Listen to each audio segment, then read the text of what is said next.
quadratic formula and how to use it properly. Introduction. What is the quadratic formula?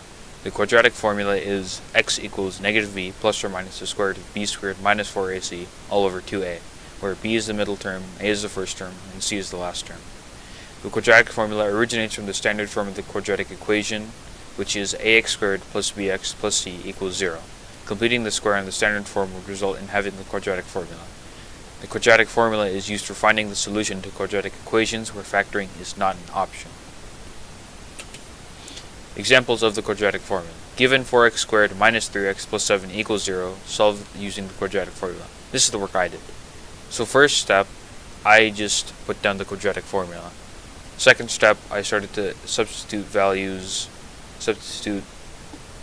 a, b, and c for the real values in 4x squared minus 3x plus 7. So a for 4, or 4 for a, negative 3 for b, and 7 for c.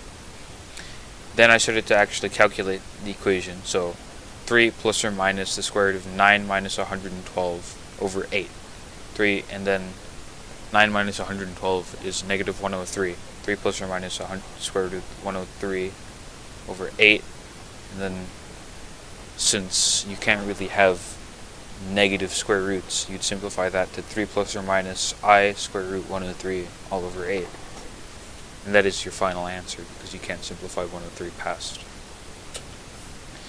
Points to be wary of. Make sure the problem is actually an equation that it equals 0. So ax squared plus bx plus c is a quadratic expression, while ax squared plus bx plus c equals 0 is a quadratic equation. Expression and equation are different things.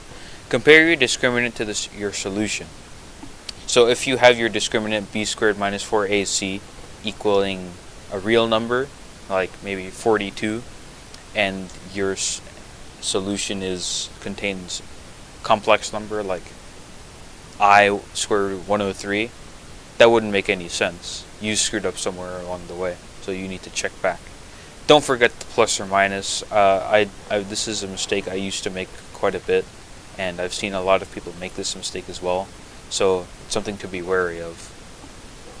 And that concludes the lesson for forever. Bye.